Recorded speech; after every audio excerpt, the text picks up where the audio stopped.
Hello, everyone. I'm Jacki Lyden. I'm a member of the steering committee of Writers for Democratic Action, and we really want to welcome you to our Democracy Book Club this evening, where each month we hear from writers and poets, both here in the United States and abroad, who address the issues threatening democracy today. And heaven knows there are quite a few. And arguably, no issue has threatened our democracy more than income inequality, as the last 40 years have seen a massive redistribution of wealth. So we would like to speak tonight about that issue, addressing it on the heels, of course, of President Biden's State of the Union speech a couple of weeks ago.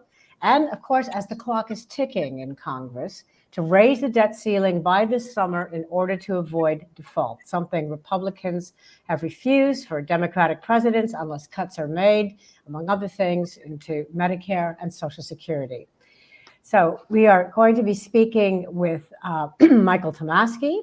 Michael's new book is called The Middle Out, The Rise of Progressive Economics and the Return to Shared Prosperity. It's a fabulous read. I hope everyone will get it. He makes this issue totally addictive. And also speaking with us tonight, Michael also, by the way, edits Democracy Journal, and he's the editor of The New Republic. I didn't want to forget to mention either of those things. And we're joined this evening by my colleague, Joanne Mort. Joanne is a writer and activist, and we'll both be speaking with Michael. And that's it. So welcome, Joanne, and welcome, Michael. Thank you so much for coming to Democracy Book Club. Thanks, Jacki. I'm going to, just before I start to ask Michael a question, I'm also going to just put in a plug for the Writers for Democratic Action and ask that those of you who are on this this webinar with us and who are writers or attached to the written word, which I assume everybody on here is, please go back to our website after the event and sign up and join WDA. We have a full program planned for 2023 and 2024. In addition to these monthly democracy book clubs, we are going to do our best to defend democracy as grassroots activists and writers and people in the written community, in the written word community. So please join WDA so that you get notices from us. Michael, I'm going to start asking you two questions that I think are related. One is, I guess, the most obvious one for a book called The Middle Out, which is, what is the middle out? Mm-hmm. And the other thing that I'd like you to talk about in that context is there's a phrase in your opening where you say the economy is a set of ideas. I think people would find that odd to hear because people think of the economy as a set of numbers. So this is, in fact, a book about a set of ideas. Can you talk about the middle out and the economy as a set of ideas? Of course. Why the ideas matter, whose ideas? The ideas change everything. First of all, thank you both. And thanks to Writers for Democratic Action for choosing to have me here. I'm very flattered to be here and looking forward to the conversation. So the middle out.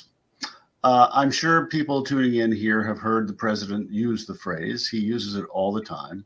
I believe the economy grows not from the top down, but from the middle out and the bottom up. He adds the bottom up part. That would have been an ungainly title, so we just stuck with the middle out. But here's what it is.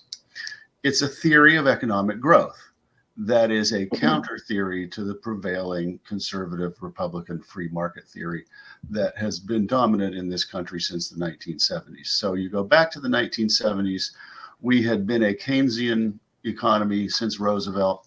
Even Eisenhower and Nixon broadly accepted Keynesianism. Then we had the stagflation, the OPEC oil crisis.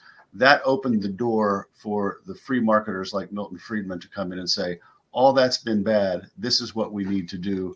And their theory was, one part of their theory, a central part of their theory anyway, was supply side economics, what we call trickle down economics, that if you cut taxes for the people at the top, a rising tide will lift all boats, as Ronald Reagan used to say, and it will help everybody. That was their theory of economic growth.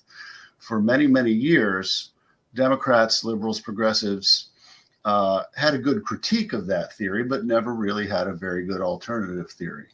After the Great Recession, a group of people, economists, other social scientists, and activists, began trying to formulate this theory that has come to be known as the middle out theory.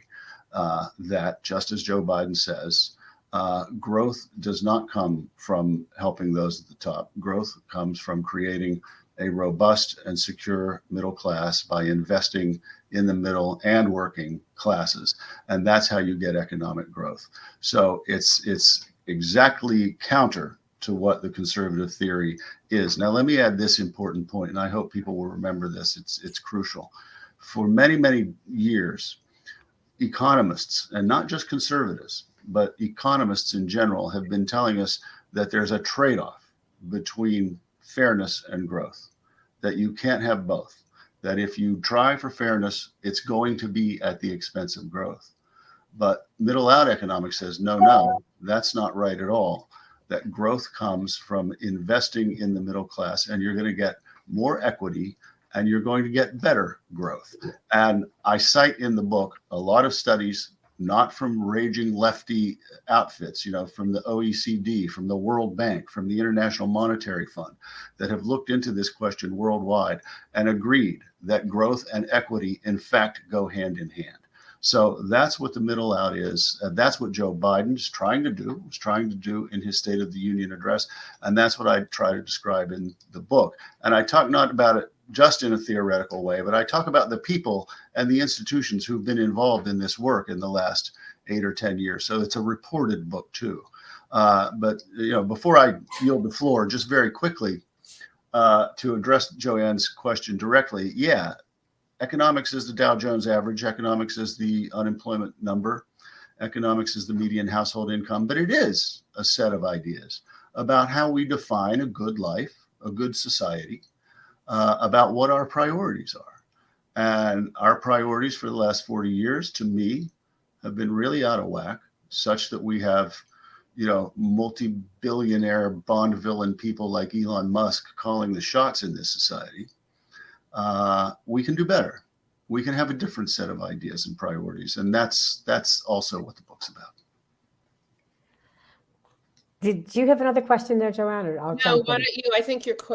Yes, this is a good one of the things that we agreed, I think, and I think that those of you watching are also going to want to know about is, let's talk about the middle class, and especially its link to a healthy democracy, and why you can't have one without the other. And I don't always, when I interview people, like to mention book pages, but if anyone would like to, it's on page 165 of this book. Because, you were telling us things here. You spoke to so many people. You might mention, some of your sources as you go through this, that the middle class is more diverse than we might have expected, that it is more heavily female than I would have expected. And I thought, I suppose that doesn't really surprise me. But anyway, it was fascinating how democratic, if you will, the middle class actually is. Not plutocratic, obviously. Yeah. The middle class is just under 60% white. So that makes it quite racially diverse. More female than male, and diverse in many other ways. Diverse geographically, diverse in terms of educational attainment. But it is the great mass of Americans that that have really been falling behind in these last few decades, and we see this every day. We see evidence of this. People say that they don't think their children are going to do as well as they're doing, and people are $400 away from a crisis, or rather, they can't cover an immediate $400 expense. A majority of American households wasn't always this way, and does not have to be this way. It just doesn't have to be this way. Now, to address the connection between economics and democracy, and I'll throw in here freedom, because this also is another important point of this book. When politicians talk about these things, they kind of talk about them as three separate things. What I try to say in this book is they're the same. They're tied together. It's all one argument. Why? Because when you have great economic stratification and inequality, and an overclass that has such economic and political power, that's really bad for democracy. I don't think I need to explain that. I think everybody understands that. That's oligarchy. That's not democracy. That's what Greece fell into after its democracy died. But however, if you have a strong, secure middle class, you have a stronger democracy. I mean, just think about, people don't vote for demagogues, whether it's the United States in 2016 or Germany in 1932, when there's a secure economic foundation for the middle and working classes. They don't go for that snake oil. They only go for that when they're feeling very fraught and threatened economically. So if you have a secure middle and working class, you have a stronger democracy. Likewise, I think you have more freedom. Now, this is a very different definition of freedom than the right has thrown at us for the last 40 years, because they say, let the free market do its thing and everybody will be free. I grew up in West Virginia. I grew up in actually the prosperous town in West Virginia, Morgantown, where the university is. But drive 10 miles outside of Morgantown, which I do, I'll show you what that kind of economic freedom has done to these communities. That's not freedom. That's not freedom. Freedom is the ability for all people, as many people as we possibly can, to fulfill their potential, giving them the tools to do so. And that also is something that we can do with economic policy. Stronger middle class, fairer economic policy means greater growth, means greater democracy, means more freedom. Michael, I want to actually take advantage of something that happened in the news today to expand this conversation about middle class and working class. Julie Su was nominated by the president to be the next Secretary of Labor. She's the current Deputy Secretary of Labor. Julie, she's a really interesting case, and there are an awful lot of us out there who have backgrounds in labor activism and union activism and progressive economics who were rooting for her. She got her start on the stage in California before nationally as head of Sweatshop Watch, which was an activist organization that organized against the proliferation of sweatshops primarily in California, but then was modeled to take on the issue in the garment industry nationally. And I have personally a background in the clothing and textile union and was very engaged with that movement, both in California and nationally. And so the thing I want to ask about her, I mean, obviously the coverage is about her being an Asian American, but which is also very important, but she's an activist. And a lot of what you write about also in this book that I think is very important for the group of all of us, the group of people who are assembled here tonight, is the role that grassroots activism and progressive organization and progressive organizing has made to the difference it has made to make this actually a very robust administration, the Biden administration. You have incredible reporting that's really useful, talking about the role that philanthropy has played, that these grassroots organizations have played through the years to get us to where we got. It didn't just happen.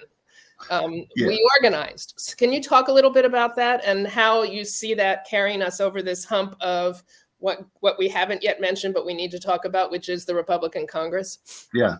It's a great question and an important question. And first of all, on Julie Su, I'm also very excited about this appointment. I think it's really interesting in a whole number of ways. And she's just another in a pretty, we keep losing Jacki. Oh, there she comes back. Another in a pretty long string of really impressive Biden appointments. Yes, incredible. Just keep coming, especially in the economics realm. It's been really something. As far as activism goes, I do. One of the arguments in the book is when we hear a president talking the way Biden talks about class economics, most people don't give any thought to where that comes from. They figure they just took some polls or did some focus groups and decided to talk that way. But actually, in this particular case anyway, Biden talking like that is really the result of a decade's worth of work or more by thousands of people, activists, academics, policy wonks, people who are kind of combinations of all of those, really getting out there and organizing and talking and doing things. People can have a conference in 2014 and think it doesn't amount to a hill of beans, but that conference plus 100 other conferences plus 100 white papers plus 100 demonstrations adds up to something over time. And I point to the Occupy Wall Street demonstrations as being a pivotal moment. And it's funny, when those demonstrations kind of fizzled out after several months, most people kind of wrote their epitaph and said, this didn't make any difference.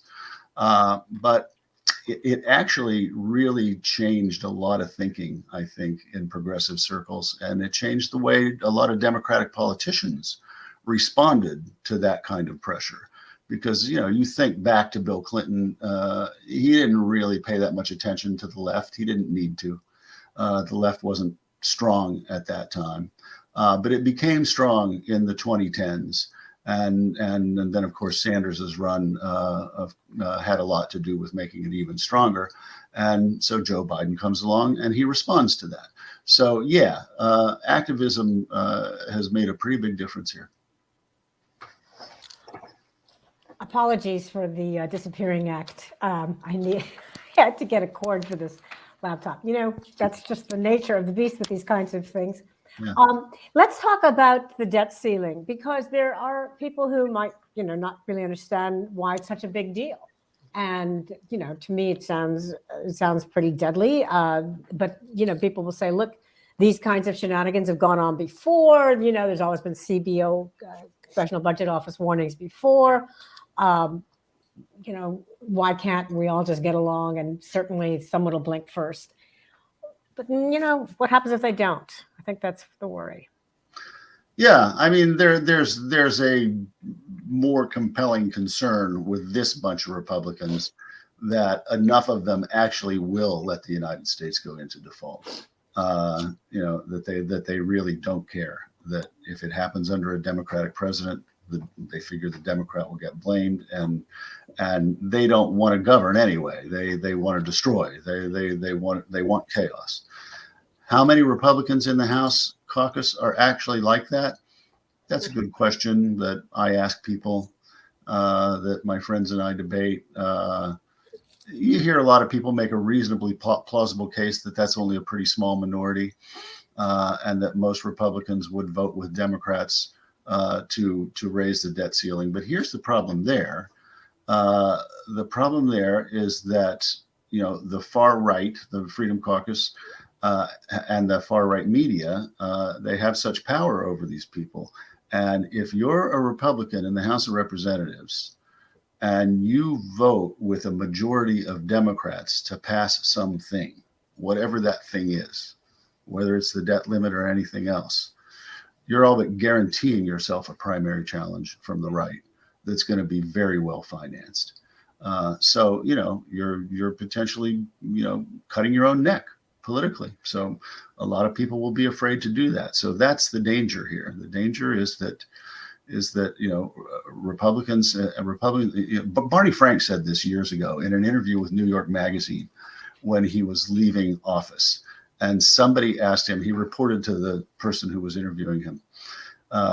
The person said, some constituent asked him, so you mean they're all like Michelle Bachmann? She was kind of the sine qua non of the moment. Yeah, I remember her. Of that. The anti-vaxxer. Yeah, the person goes, you mean they're all Michelle Bachmann? And Barney Frank goes, no, actually they're not. Half are Michelle Bachmann. The other half are terrified of being primaried by Michelle Bachmann. And that's the dynamic in the Republican Party that dictates how it behaves on things like this.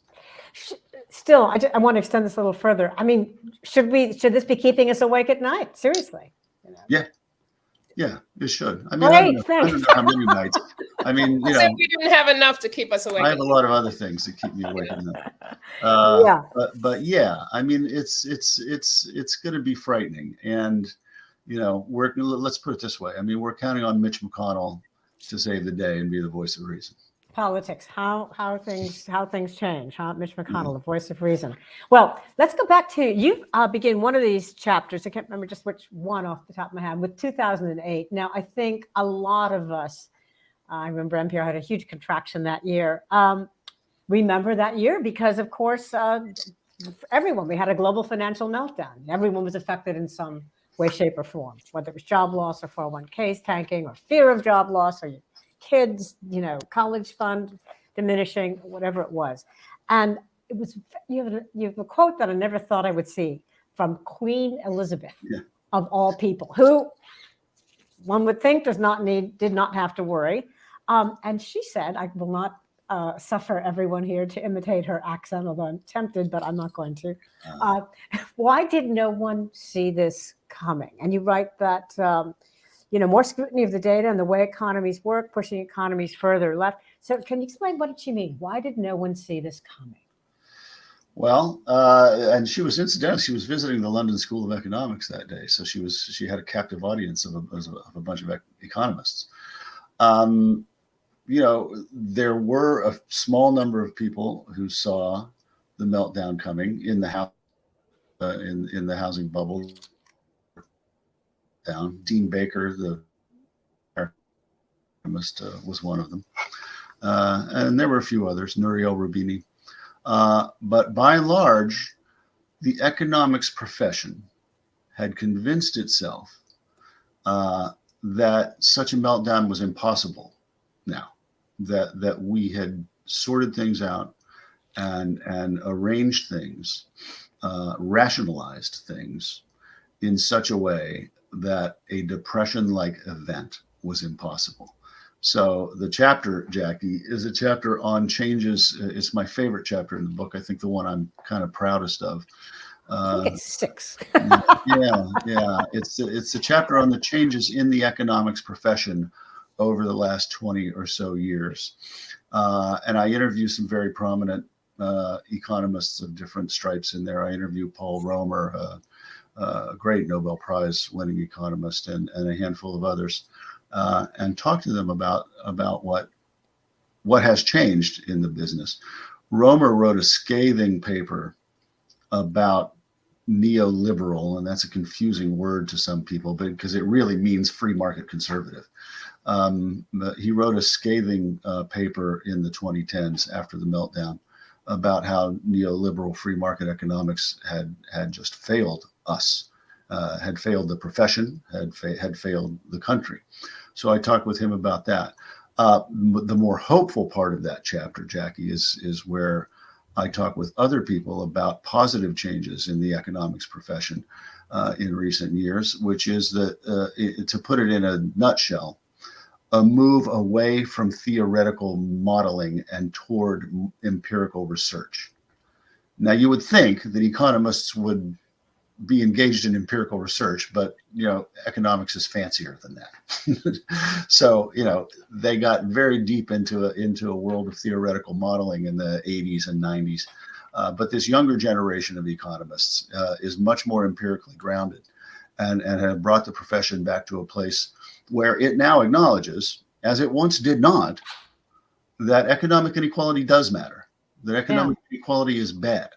Because economics, by and large, not all economists by any stretch of the imagination, not Joseph Stiglitz, not a handful of others, but in general, the economics profession used to say, no, economic inequality is not really a concern of ours, and to the extent that we try to address it, we're only going to mess up growth. But that has changed. So a lot of thinking in the economics profession has changed for the better, and that's a big part of the story too. It's interesting that you mentioned empirical research, because one of the things you write about in terms of that issue in the book, and was a major turning point, was the whole issue of minimum wage. And minimum wage was one of those things that we were always being told, even by, quote, liberal Democrats, that minimum wage will cost jobs, not save jobs, not strengthen growth, but diminish growth. And in fact, it's empirical research by people like Alan Card and Kruger and others that showed that, in fact, that's completely not true.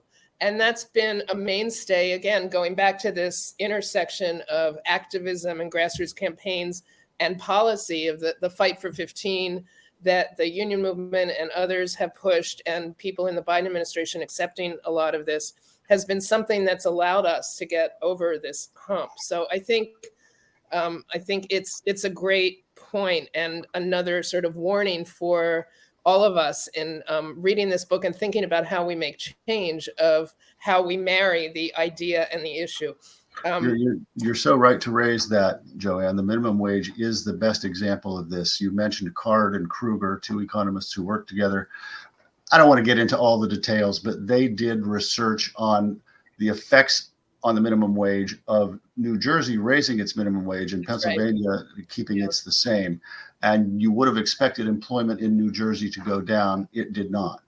And so that was in the early 1990s. A lot of people were skeptical of that because They won a Nobel Prize for it too, right? yeah, they did win. But there's still, well, that was later, I think. Yeah. You still hear Republican politicians say what you just said, that if you raise the minimum wage, you're going to kill jobs. It's not true. It's just not true. Now, we can't manage to raise the minimum wage, unfortunately, in Washington. And the Republican Party has gone crazy right wing on this. I mean, Mitt Romney, not that long ago, right? Mitt Romney supported increasing the minimum wage and indexing it to inflation so that Congress didn't have to go through this crazy dance every few years to see if it could raise the minimum wage. 4 years later, excuse me, they were almost all against even the existence of a federal minimum wage, the Republican candidates in 2016. Donald Trump was here and there, but he didn't care. He didn't really have a position on it. But what we've seen, however, is the minimum wage being increased to $12, $15, $17 in cities and states with no deleterious effect on employment and jobs whatsoever. And in fact, a more thriving restaurant economy in Seattle and King County, despite all the dire predictions, because more people could afford to go out to eat.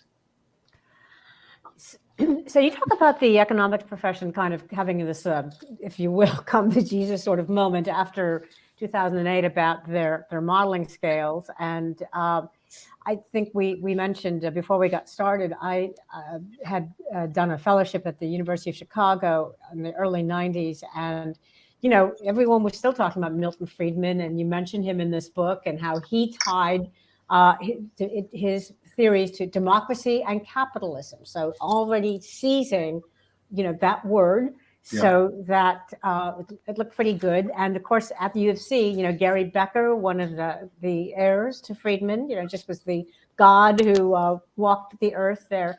And it leads us to the question, given the meltdowns, given the factual miscalculations, which you're explaining so well here and in this book, I was really shocked to read this. Why? Well, but we do know it. It still shocks me all the time. Why do people trust Republicans more in the economy? Because factually, it isn't borne out. No, but they do. Yeah, no, it's not borne out, and this is research that shocks people when I tell them. But if you look and compare Democratic and Republican administrations of recent history, and compare them in terms of number of jobs created during Democratic presidencies versus Republican presidencies, growth in the Dow Jones Industrial Average under Democratic presidencies versus Republican presidencies, growth in the GDP, rise in median household income. The Democrats win every one of these categories. And folks, it's not even close, not even close. So job creation, Bush, Trump, 16 years, right? Versus Clinton, Obama, 16 years. Clinton, Obama, about 34 million jobs. Republicans, under 2 million. 34 million to 1.8, I think it was. Those aren't typos. Those are real numbers. That's what happened. Does America know this? No, America does not know this. Why doesn't America know this? Well, I think it's the Democrats' fault, first and foremost. You can blame the media, and there's something there, but the media only report things that politicians say. When's the last time you heard a Democratic politician say what I just said, 34 million to 2 million? I've never heard one say it, actually. So why aren't the Democrats talking about this? If these numbers were true in the other direction, everybody would know them. Everybody would know them. The Republicans and Fox News and Newsmax and all the rest of them would make sure that the country knew that. So I'm mystified as to why the Democrats don't brag about these numbers more than they do, because they would, I think, help dislodge this reflexive notion that people have that Republicans are better for the economy. In researching this book and subsequently, ever since the book came out, I pay attention to this. I've looked at dozens of polls, and whether a Republican or Democratic president is in office, whether the economy is doing well or poorly, under all circumstances, when people are asked which party is better for the economy, they say the Republicans. I don't know why. I guess just because the Republicans are the party of big business, and people assume that they must know what they're doing. Well, they don't know what they're doing. But big business. If you poll for big business, the numbers for big business are really down, right? Yeah. People don't like big business. It would be interesting for us to sort of push this issue a little bit more, maybe, because people don't trust big business. So if you're the party of big business, why do they trust you?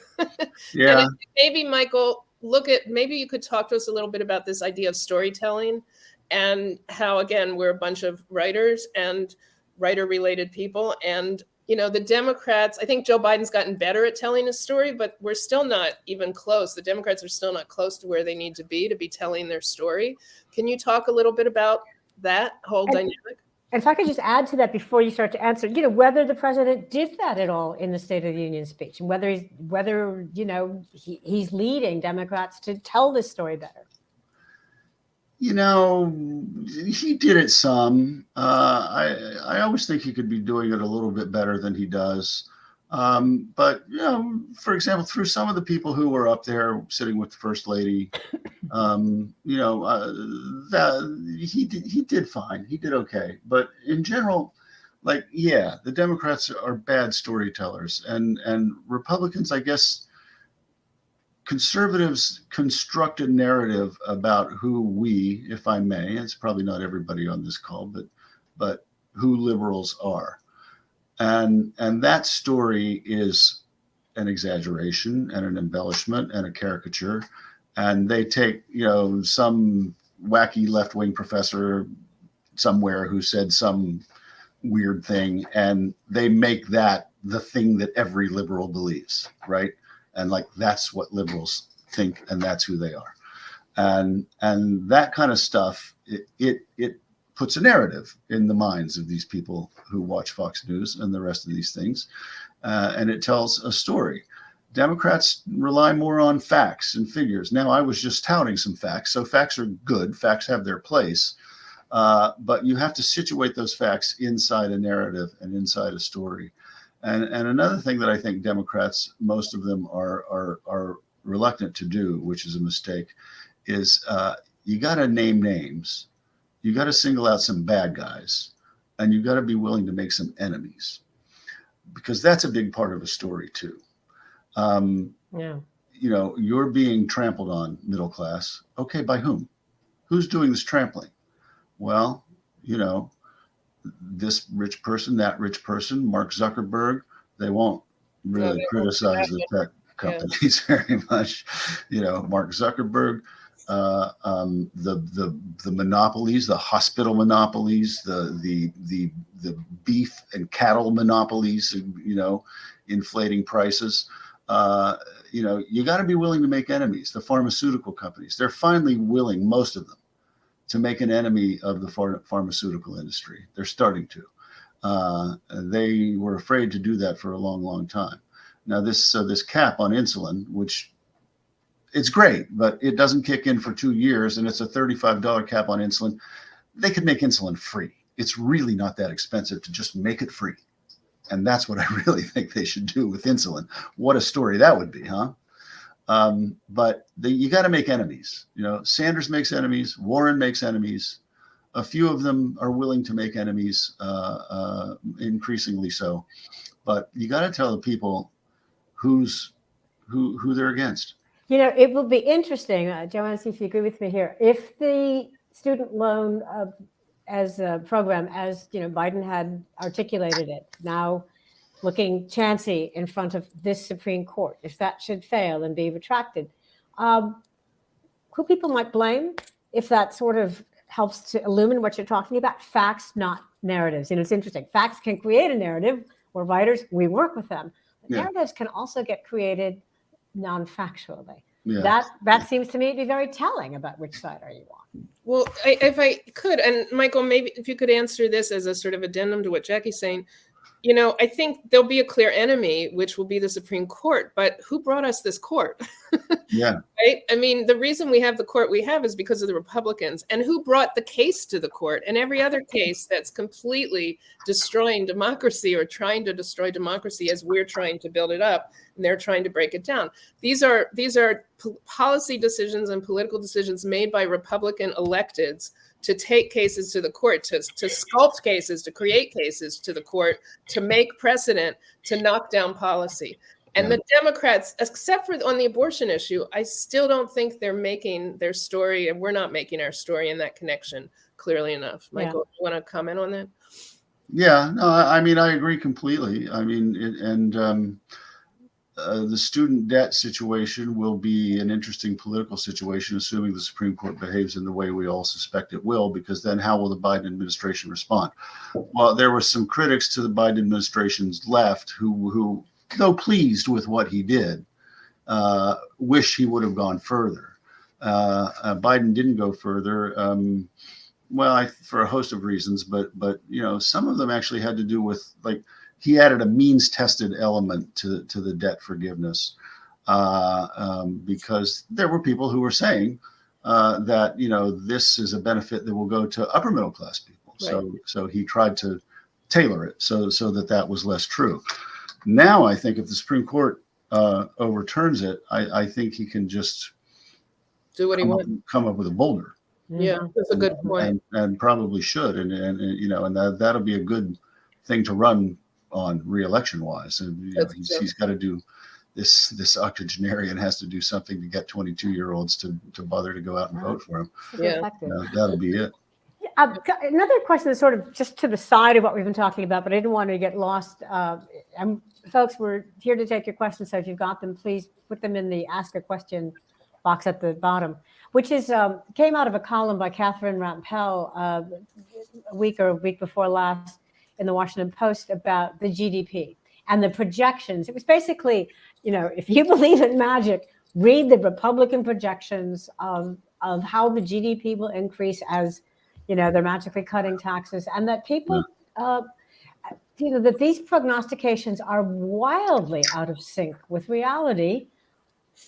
Then I'll tell you, there's a lot of people who can sell that with a straight face.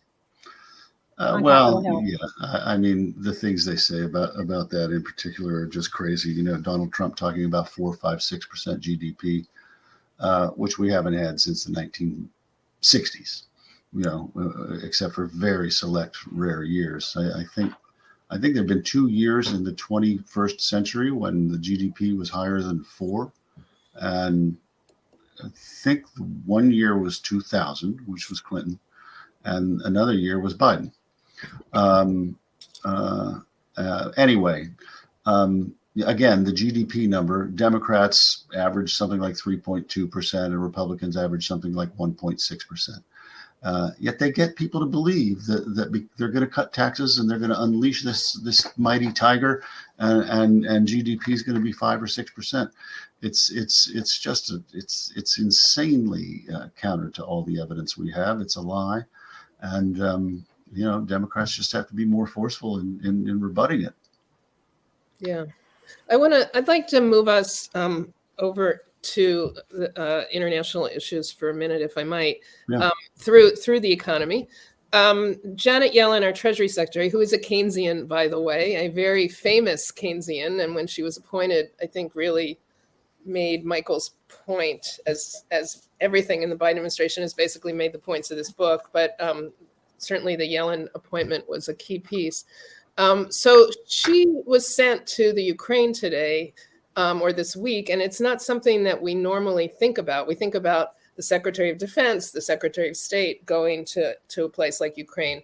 It's not a typical send the Secretary of the Treasury there. Why did Biden do it? And can you talk to us about what's starting to bubble up now? There's an awful lot of interest in Ukraine in this group of Writers for Democratic Action. Can you talk to us a little bit about what you're seeing and your prognosis for what could happen to challenge what Biden, his very robust Ukrainian policy with the Republican House and also with a minority in the Senate? And as we move toward, God forbid, another year of this war, What are the challenges for the Biden administration to continue to be able to play the role that they're playing? Yeah, well, Yellen went there, as the headlines say, to reassure Zelensky about the aid, because the aid is very much up in the air now with the Republicans controlling the House. And again, this is one of these situations where I suspect a critical mass of Republicans actually are for this aid, but some significant number is going to be against it, and they have outsized power. So it's going to be a very fraught situation. And, a lot of them, let's face it, if we want to put this in return to talking about democracy and put this in democracy terms, these are people who don't care very much about democracy. These are people who are happy to see the authoritarian win this war. They're kind of pulling for him secretly, sometimes not so secretly.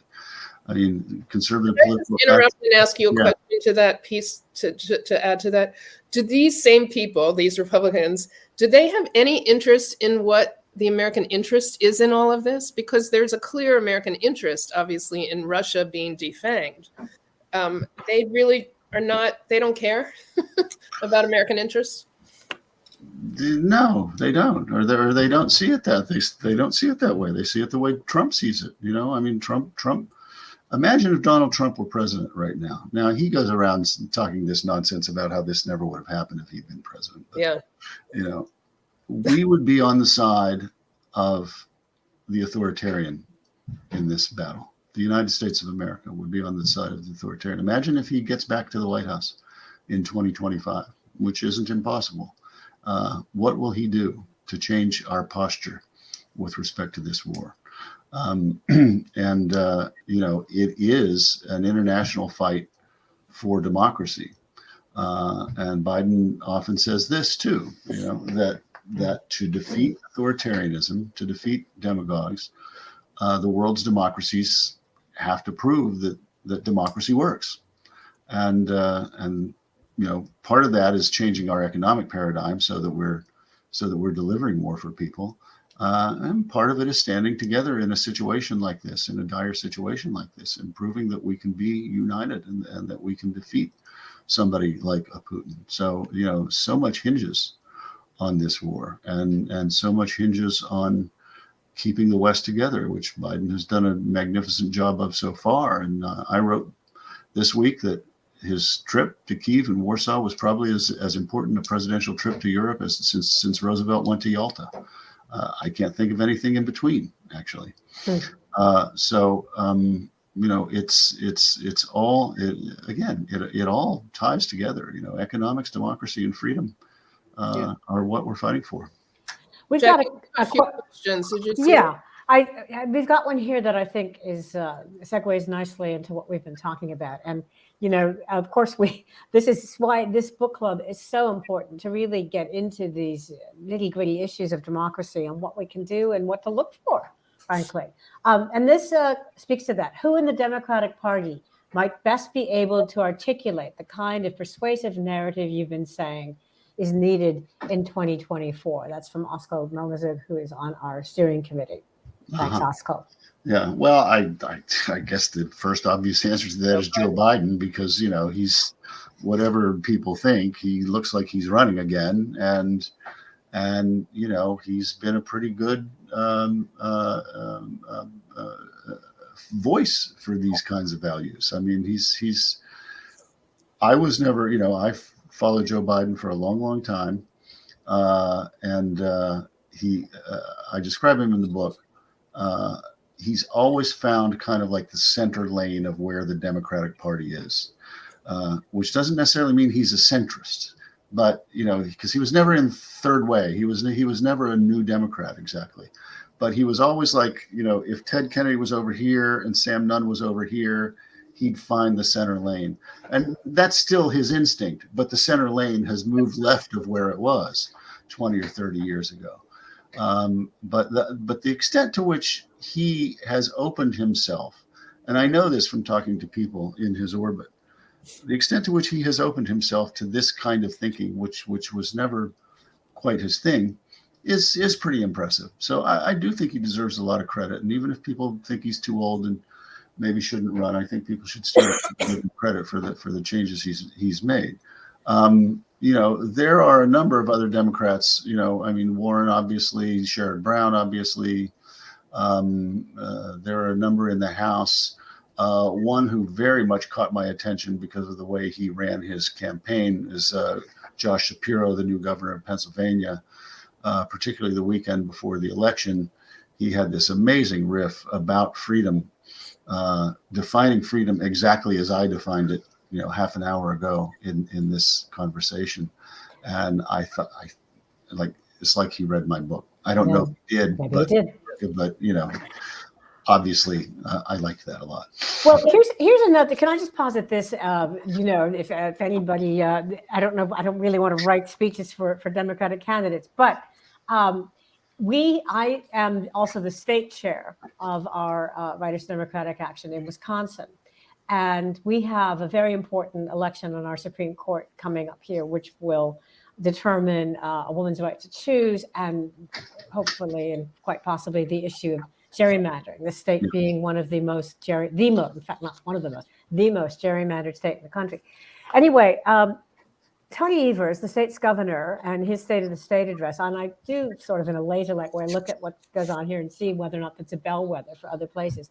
I think state politicians can have a lot to do with this. He said, if a woman doesn't have a right to choose, if these issues, these anti-democratic ideas can drive people away. So you don't want to come and start careers here. You don't want to bring a business to states that are going to restrict people. Democrats can make a very persuasive argument about the economy and strengthening the middle class if they link those issues to the lack of various freedoms that we think of as the essence of democracy. I mean, that to me is one way that I think this idea, at least, could be better promulgated and articulated. Yeah. And, the Democrats are kind of on the upswing comparatively on the state level. Evers winning re-election is important. What went on in neighboring Michigan is obviously really encouraging for not just for the Democratic Party, but for progressive values and politics and policy priorities. And Katie Hobbs winning in Arizona and other Democratic governors. The Democrats actually kind of have a bench now, in a way that it was really depleted, 8 or 10 years ago. But a lot of interesting things are happening in these places, as you say, Jacki. And I pointed to minimum wage increases earlier, but lots of other interesting laws. Abortion protection rights are being passed in places. And bad laws are being passed in red states as well, of course. But in blue and purple states, good laws are being passed. So that's one way to sort of stagger our way through an era of Republican control of the House of Representatives is to win these battles at the state level. Speaking of the state, sorry. Go ahead. Okay, I was going to say, speaking of the state level, we have also, of course, the culture wars that are being fought out on the state level. And I want to ask a two-part question. If in fact it's going to be Trump, or if it's going to be DeSantis, or even the new governor of Arkansas, who they've seemed to have made a decision that the way to beat the Democrat, either they've made a decision that the way to beat the Democrats is to run on culture wars, or they don't have anything to say about anything else. So they're saying they're fighting the culture war. It both comes down to the same thing. But so can you talk to us a little bit about how to fight the culture wars? And something that we've referenced a little, we keep saying Fox News, but I think it's part of this issue of the culture wars is not just, we've always, as a center left or liberal grouping, and the Democratic Party in general, have always seen Fox News as an enemy. We knew they weren't reporting the truth. Now we really know they're not reporting the truth. I mean, It's been proven in court they're not reporting the truth, but that's not going to stop them. So how do we, in this era of people like us who believe in facts, how are we going to run for the next 2 years on the culture wars and win and defend books and defend teachers and defend libraries and defend our kids and defend diversity? How do we do that and stay in, as you said, the Biden center lane and not move too far over to the left so that we get so lopsided we can't win the majority again? Yeah, that's a tricky needle for some people to thread, I guess. And it's easy for me to say I don't have to go out there and get votes, but I do kind of think this. Like in the '90s, the Democrats adopted this posture of saying, "Well, we're concerned about crime too. We're just not, we're not as extreme as the Republicans are, but we're concerned about this too. We're concerned about these things too." And I don't think that's a rhetorical tack that's going to work that well for Democrats anymore. I mean, if you take something like the rights of transgender people, there's really no way to sort of half support that. There really just kind of isn't. You either believe these are people with full rights and who deserve to live lives of dignity, or you believe they're a political punching bag. And there's going to come a moment between now and Election Day when Joe Biden is going to have to stand up and say something from his heart about transgender people and the life that they deserve to live in the United States of America and the freedom that they deserve to have. And, I don't think liberals can get kind of lectury about certain topics. But if you just put a human face on certain issues, most people respond. Most people aren't haters. I mean, we hear a lot of hate on TV, but those people don't matter. Those people aren't voting for Joe Biden. The only people who matter, if you want to get down to the idea of actually winning an election, are the 5% of swing voters who actually do go back and forth between Obama and Trump and Biden in a handful of states. And can you identify who they are at this point? Who are those 5%? I mean, it kind of varies from state to state, but they're people who don't pay a great deal of attention to politics. They can tend to be low information voters, which is sort of a bummer.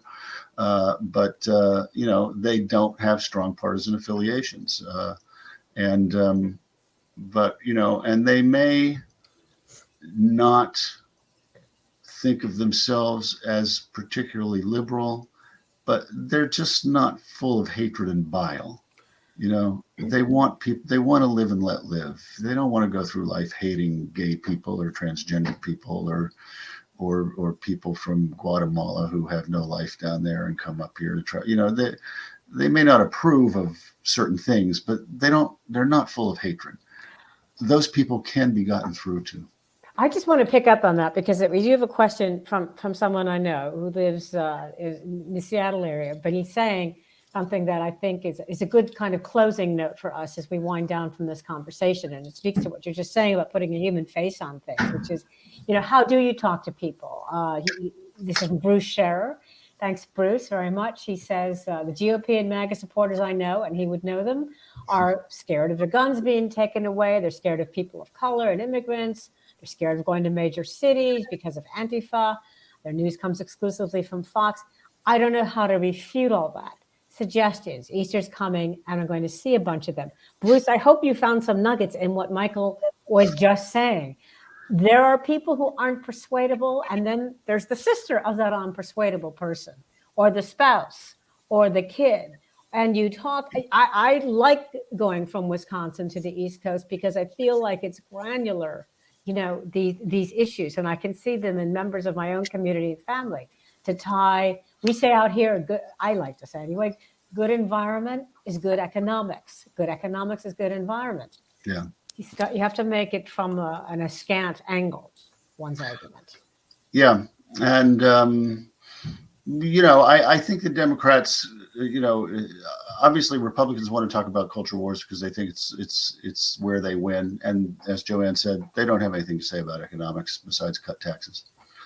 I think the Democrats' main case to people does have to be an economic case. Yeah. And it has to be the case that Biden is making. We're trying to do things for you, middle class and working class people. And Republicans are just looking out for the people at the top. They have to deliver. So maybe, with luck, a lot of these hard infrastructure projects will be underway or even done by November of 2024. So people will see evidence in their towns and states that the government actually did something.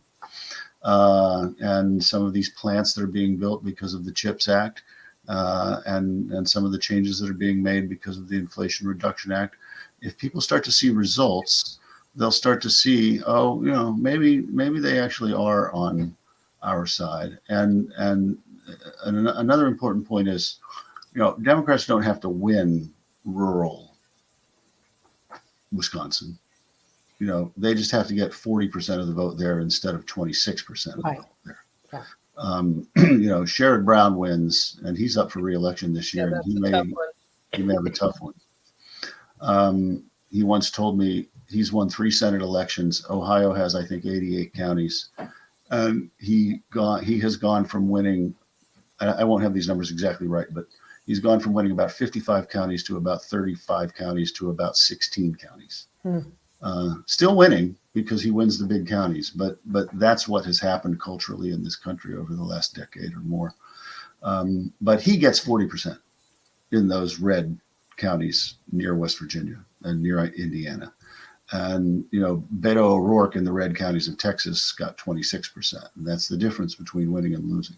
So, the Democrats' main case is economic. And, I think Biden is on the right track. I think middle out economics is the future of liberal economic politics. And, I think if they do that and then, if they actually win Congress and the presidency, they have a chance to do away with the filibuster and pass a lot more things. Then they can show people that Washington actually works. And then, I think they'll be in reasonably decent shape. Which is one of the things. Well, that's excellent. Well, I think that's one of the things that your book does, is show us how Washington can work well. And it's something we all need reminding about from time to time. Bruce, I hope that helped. Getting this book would help, Bruce, and we'd like that. I think that's a good place. Joanne, do you want to say anything more? Yeah, I just wanted to say I think it's where the book is helpful. It's not just that how Washington works, but how we make Washington work.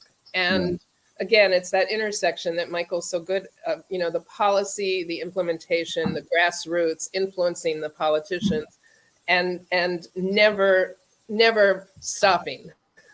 We cannot let up. I mean, even if we still controlled the House, which we don't, we wouldn't be able to let up. But we especially can't let up now, and we can't let up as we move toward the next cycle. So I think our work is important. Michael's intellectual leadership is incredibly important to all of us. I encourage people to read him. He publishes all over the place. So in addition to Democracy and the Republic, you can read him, but for sure, read the book, The Middle Out. And, you're just like cheerleaders. yeah. So yeah.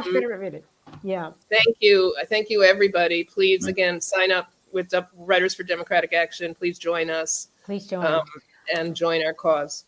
And find ways to connect. I think that's what you're showing us here, Michael. Yeah. Ways to connect. It was a great conversation. Thank you. We both thank you. Well, thank you both, and thanks everyone who watched and said these nice things in the comment thread. I appreciate it. Thank you, folks, and thanks to our friends at Books and Looks. All right. Thank Have a good evening, everyone.